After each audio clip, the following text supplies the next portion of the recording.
applåd tycker jag. Igen så vill jag bara tydliggöra för att alla känner inte alla. Det här är Martin Carling som är kommunalråd i Dals-Eds kommun. Anders Persson som är processledare och näringslivsprisutveckling, regionutvecklingssekretariatet i Västra Götalandsregionen. Ja, och med konstnärs Kerstin Söderlund, handläggare på Lite Dalsland Årgäng och ägare till Café Upperud och det underbara Kvarnmagasinet. Liksom. Och Dan Gunnardo som är miljöchef i Dalsland, på Dalslands miljökontor. Och sen så har vi dig, Gertin Hein Karlsson, som är marknadsansvarig på Dalslands Turism AB. Och sen har vi Jan Mikael Ekblad, designer, ska jag sätta tidigare. Jag kommer att få delar i det här. Först en gemensam fråga. Alla pratar om samverkan. Är det någonting som... Förlåt. Som vi har talat vid. Och soffan och allting. Nej men alltså det här är ju Vänersborgs kommun. Och näringslivsdirektören säger jag. Får man säga så? Ja, näringslivschef. Ja, i alla fall. Ja, och då förstår ni. Varmt välkommen. Alla har pratat om samverkan här, men vad händer egentligen? Hur får man alla gå åt samma håll? Här har kommit upp massor med idéer. Det har kommit upp idéer om en tvärsektoriell grupp knuten till Dalslands kommuners kommunalförbund som har representanter från och driver Dalslands utveckling och så vidare. Och det finns hur många exempel som helst hur man ska kunna förpacka Dalsland på olika sätt och vis. Och produkter, konkreta produkter har tagits fram här. Idéer. Ja, vad säger panelen om detta? Ska vi välja ordet? Vilka visioner finns? Vad har ni fått med? Är det någon som vill hugga mikrofonen först? Anders, du har varit här hela dagen. Ja, du brukar vara så pratig annars, men det var jättetyst. Så nu är chansen. Jag har inte på saken att göra, men jag kan ju prata ändå. Absolut. Alla har på saken att göra. Ja, men från regionens sida, så vi är ju inne nu i ett arbete med att ta fram det nya tillväxtavtal för territoriumet. Västra Götalandsregionen. Och det handlar ju i största möjliga mån, just som du säger, inte för att alla går åt samma håll, för det är väldigt tråkigt. Men det talar ju om alltså vilka tag vill man ta i regionen för att utveckla kommande period 2016-2020. Och där vi finns idag är också en del av territorium, så ni är också i hög grad med den här processen. Och vi har precis fått in remissvaren, som det då heter på tråkig byråkratsvenska. Så att nu ska det sättas ihop då och tas politiskt under hösten. Och det är det som pekar ut hur vi vill utveckla hela regionen och då även detta område de kommande åren. Christer, vad säger du från Vänersborg? Jag tänker att det finns oerhört mycket idéer och kreativitet här, har jag upptäckt, som ni hör att jag är inte härifrån. Det jag saknar, så jag tycker Jan Michael visar väldigt mycket på just det här att ta det till, alltså att förstå att det är värt att det finns människor som ska vara beredda att betala för att få se och uppleva det vi har här. Och jag tror vi behöver bli lite tuffare i det och lite mer självförtroende och lite mer självkänsla i det att våga ta betalt för att göra. Och det tror jag att vi behöver, det är en sån sak som jag tror att vi behöver samverka kring, att våga bygga upp modet att bli entreprenör också. Du tycker inte att vi är det då? Nej, inte i den utsträckning som det skulle kunna vara. Det finns så mycket mer här att hämta. Och i USA ser man ju det väldigt tydligt. Att man kanske överkommersialiserar också. Men man hittar den här nivån. Jag tycker det är underbart att man ska kunna gå omkring i naturen och så vidare. Men är du handikappad så kan du inte det här till exempel, så att ta sig fram. Och jag har varit i en del nationalparker i USA. Det finns allt från de här som klättrar i berg och tar med sig som tändsticksask och vatten i flaska som de är ute i 3 veckor i skogen, till de här som åker rullstol eller har hela familjen med sig. Det finns liksom alla lägen och man får betala för det på ett eller annat sätt.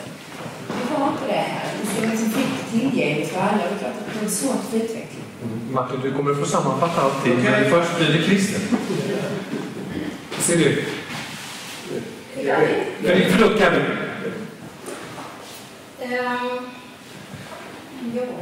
Jag tänkte ganska mycket på, framförallt när du visade dina bilder, det var en liten detalj som jag la märke till, och det var när du presenterade dina produkter så stod det någon lokal producent, men längst ner stod det alltid på Dalsland. Och då tänkte du? Att det saknas idag. Dalsland dyker upp alldeles för sällan. Väldigt många, alltså producenter eller kommuner, väldigt många saknar det här liksom självklara, alltid ta med Dalsland. I alla sammanhang. Alltså att alla är en del av Dalsland, att den här produkten når inte ut. Och det ger så mycket mer om Dalsland dyker upp i alla sammanhang. Det är marknadsför oss och landskapet. Alltså det är gratis marknadsföring om vi alltid sätter dit den här lilla ställen. Det är liksom ett väldigt enkelt sätt av väldigt enkelt mer. Vill du kommentera det? Absolut. Jag tycker det är oerhört viktigt att Dalsland finns på kartan först och främst, men också att använda Dalsland som en avsändare till allt. Alltså skulle Christian Dior göra klänningar till sina kvinnor och skriva Christian Dior, är inte värt någonting. Jag ser det samma sak här. Dalsland har en förmåga för en liten dryglion som sitter i busken. Inte ska väl jag göra det. Och vi måste växa ur den där strumpan och bli mycket starkare och modigare och lite kaxigare. För Dalsland har en massa bra kraft. Dan? Så var det liksom här under dagen. Jag har lyssnat under delar av dagen och jag är kanske inte kappa terminerna här för att jobba med miljö och kanske inte så mycket med kultur, men det hänger också ihop. Jag tror att det är väldigt viktigt att få människor att bo och verka i Dalsland. Och där har ju miljön en roll som man ser det. Jag tror det är jätteviktigt att jag hör den här naiva skaran människor som tror att på sikt kommer människor att värdera kanske andra saker än man gör idag. Och de här grundvarumärken vi faktiskt har i Dalsland, de tror jag är jätteviktigt att vi värnar, utvecklar och marknadsför.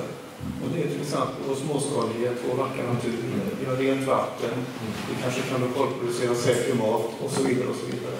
Det tror jag är jätteviktigt att värna och utveckla. För Dalsland kan knappast marknadsföra sig, konkurrera med kvantitet. Nej, utan det får vara kvalitet. Det tror jag är viktigt.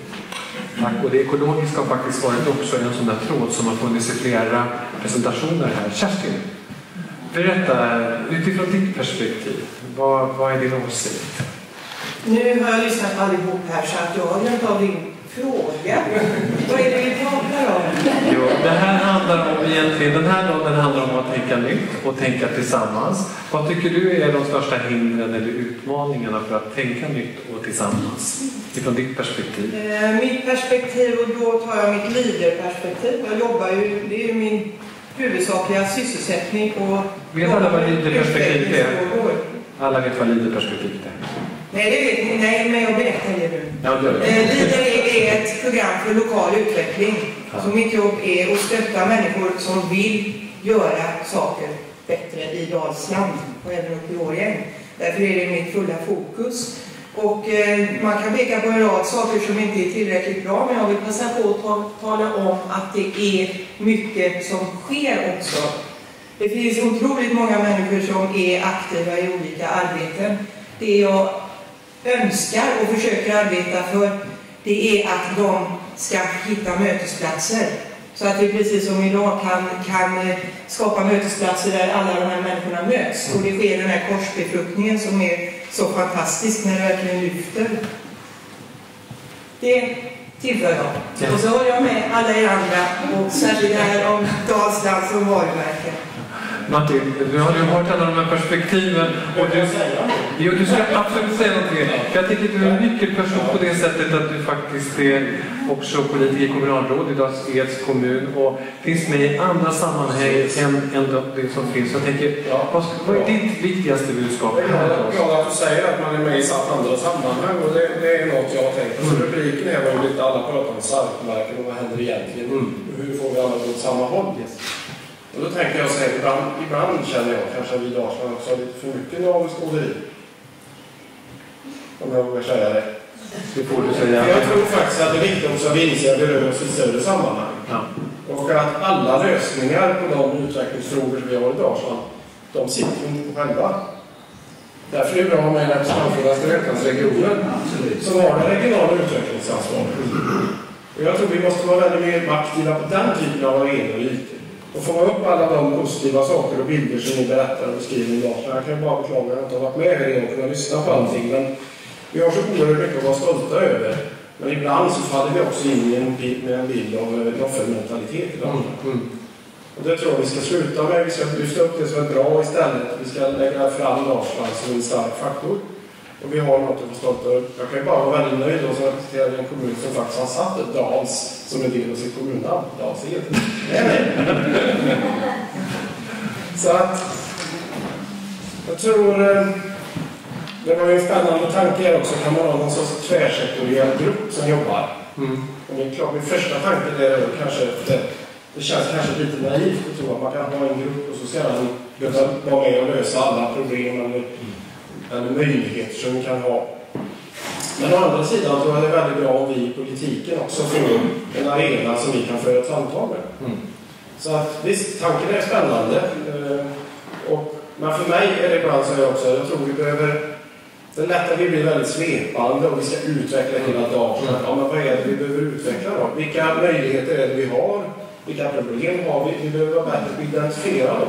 Och sen då lite åter till det jag sa i början, att jag tror vi behöver ställa när är det Dalsland relevant? När är det där vi ska liksom jobba och forma en framtid? Och när behöver vi jobba ihop med andra?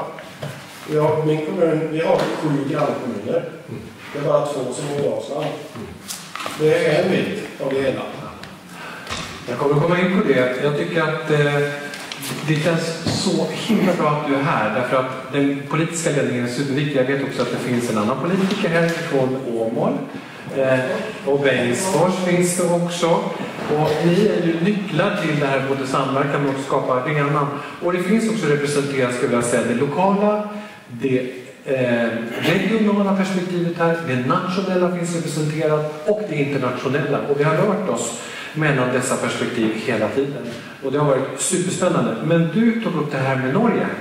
Och därför tänkte jag köra liksom individuella frågor på var och en av er här nu som en sista ronda. Och Martin, vad betyder då närheten till Norge för Dalsland? Och hur skulle ett samarbete med Norge kunna se ut 2020? Det är en väldigt bra fråga. Egentligen ska jag säga att vi vet tyvärr inte riktigt bra vad det betyder för Dalsland. Alltså här fattas egentligen massor med kunskap. Sen känner vi nog på oss allihop att Norge har en jättestor betydelse. Och som av någon underlig slump så fick jag ett sms eller ett mejl idag med faktiskt statistik som jag kan presentera som jag inte kände till själv ens. Och som visar, för ni vet många gånger när vi pratar om det handlar ju om arbetstillfällen. Många åker över till Norge och jobbar och det har en stor betydelse för oss. Och skulle vi ta in den lönesumman man har gjort någon sorts, man älskar att göra rankingar av kommuner, det vet ni. Och då har man gjort en ranking av kommuner och levnadsstandarden. Och då ligger Dalseds kommun på 286 plats i Sverige. 290 kommuner. Ja, härligt. Nej, nu tar jag fel, det var gäng. 248. Alltså så glad att se var ska vi fråga dig på det? Martin var bra. Vi tar det en gång till. 248 plats i Dalsed. Men räknar man in då det här med Norge-effekten, om man säger så, i det vi kan kalla då en förvärvsfrekvens, ja då rakar vi upp 122 placeringar helt plötsligt. Och det är lite svar på vad betyder det. Sen finns det andra saker som kan betyda saker. Och viktigt också då. Så att, men för att ta det lite snabbt då, vad skulle jag vilja se framöver? Så det jag faktiskt känner är det största hotet, det är att vi har inget riktigt bra folkligt utbyte längre mellan Sverige och Norge. Vi pratar väldigt mycket om att vi ser möjligheter i Norge och vi åker dit och jobbar och så. Men det som faktiskt var förr, som jag säger, min grannkommun Halden då betraktar Dalsland som sitt uppland, alltså sitt omland. Det fungerar inte på det sättet längre. Och det skulle jag vilja att vi hade ett bättre samarbete. Och då tror jag kulturen, som jag pratar mycket om idag, är en nyckelfaktor i det sammanhanget. Där skulle vi kunna börja jobba väldigt mycket mer över gränsen och försöka mötas, träffas. För det kommer sedan i sin tur att leda till många olika positiva effekter. Och det är lite grann med rörlighet över gränsen. Och det andra då som jag tror måste också komma bättre på plats, det är våra kommunikationsmöjligheter. Och de flesta vet det, och kanske jag försöker jobba väldigt mycket för att vi ska få tågkommunikation bland annat. Så att de två sakerna tror jag vi måste samarbeta mycket mer. Ja. Jag läste en chatt med dig på morgonen som man gjort på radion och du tog upp den frågan just med att försöka få tågen att stanna också. Idag sent. Regionen, Anders Persson, Västra Götalandsregionen går in och stöttar kanalprojektet i Dalsland som innebär att affärsutveckla kanalområdet genom att bland annat paketera turist- och kulturföretag och att skapa mötesplatser och utställningar längs kanalen. Vad tror du att den här satsningen kommer att betyda för Dalsland i framtiden? Ett kort svar. Mycket. För du kommer ju liksom från nu i Dalsland. Ja, det är. Men det hör ihop. Nej, men turist och turistnäringen är någonting som är därför den näringen som växer mest och blir en stor näring även här uppe i Dalsland.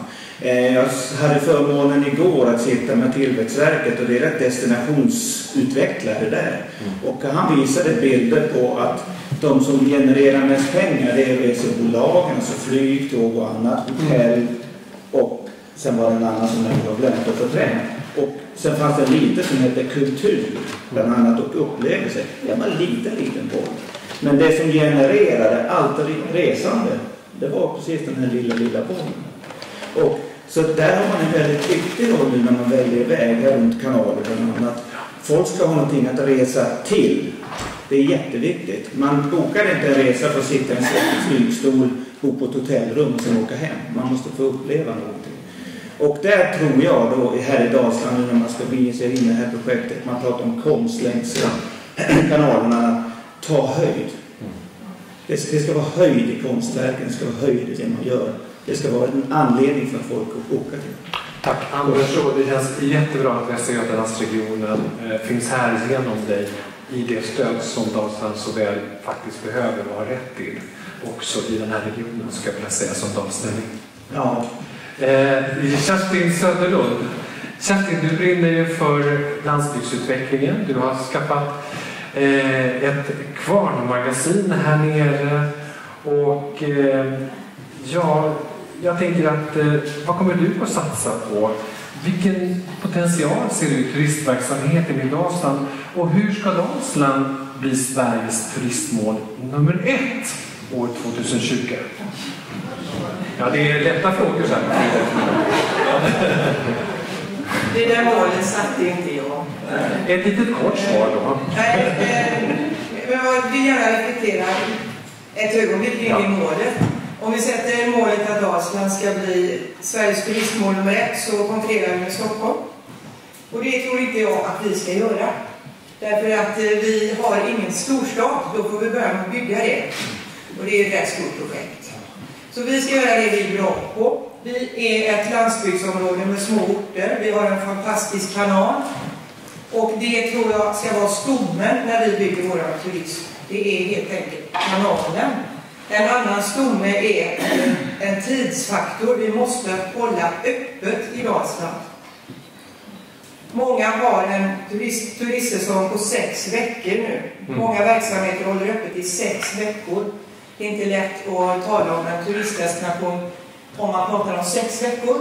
Om vi kunde komma överens om att hålla öppet från 1 maj till sista september och att även kanalen slussar från 1 maj till sista september, att restauranger och boendeanläggningar är öppna, då sätter man en stomme och då kan alla mindre aktörer förhålla sig till det.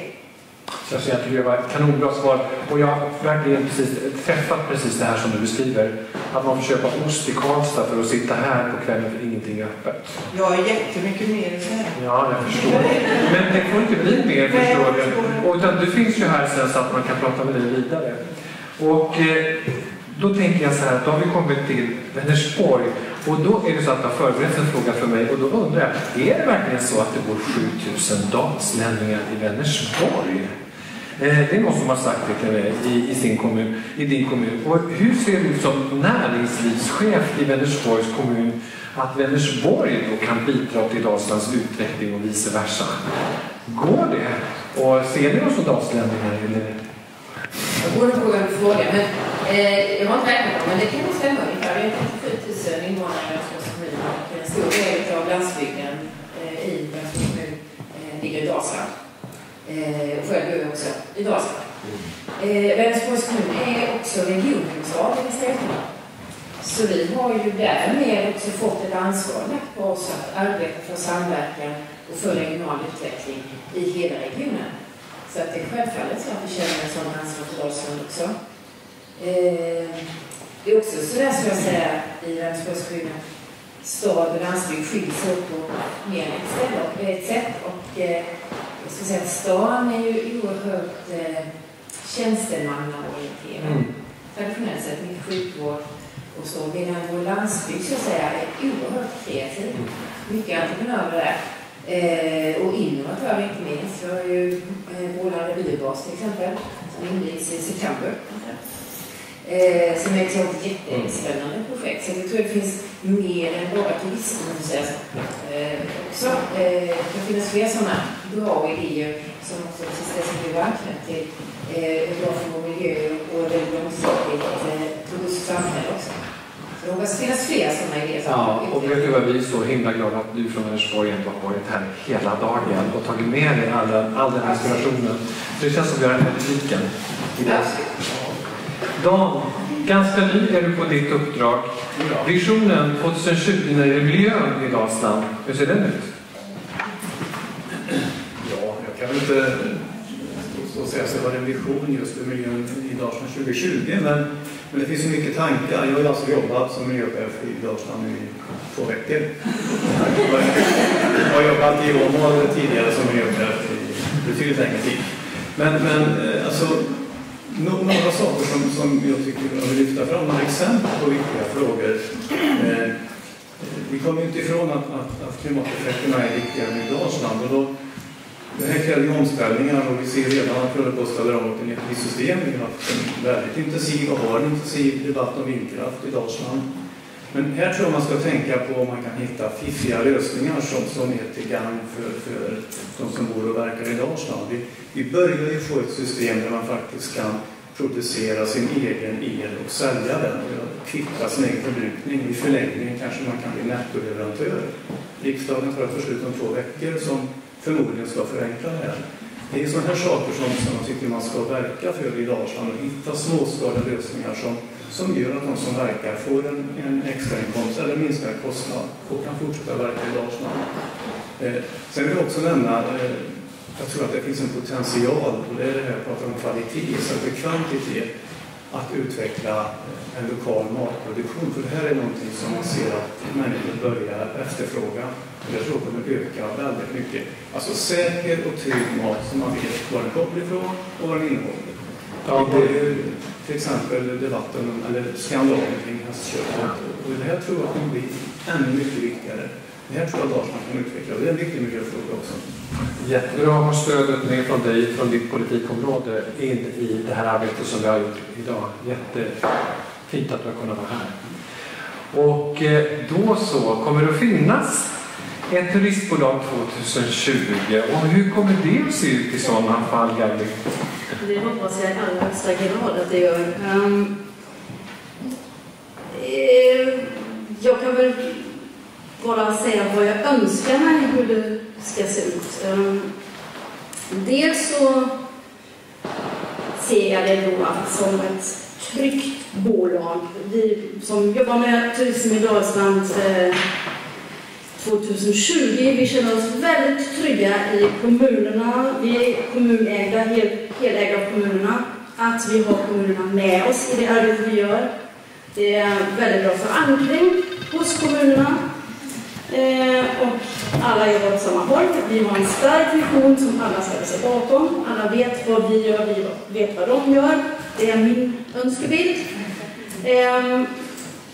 Sen förhoppningsvis i och för sig lite tvådelat där. Så jag skulle även vilja ha en större delaktighet i näringen. Så vi kanske inte är kommunalägare.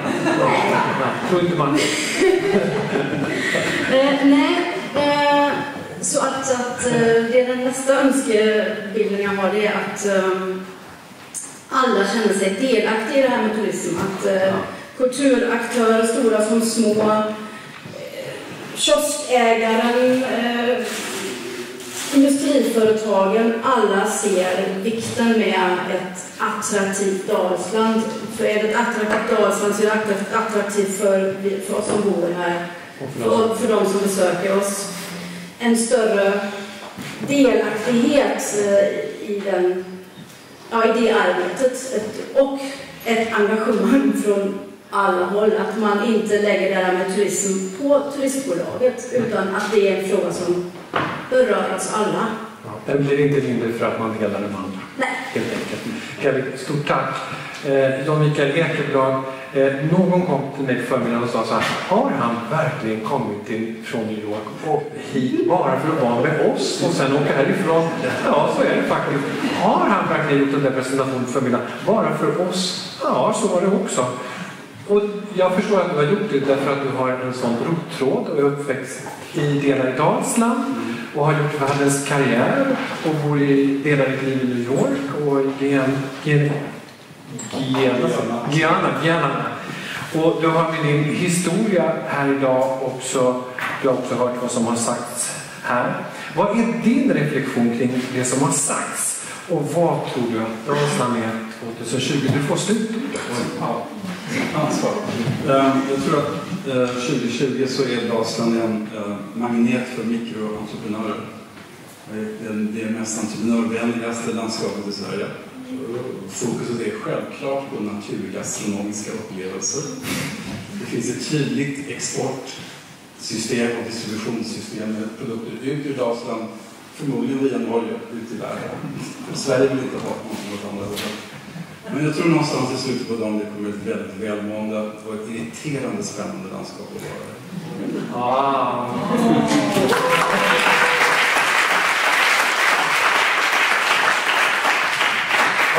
Nu ska det vara presenter och blommor och allting och jag tycker ni ska få en applåd till allihopa samlat. Och ni finns ju kvar en liten stund.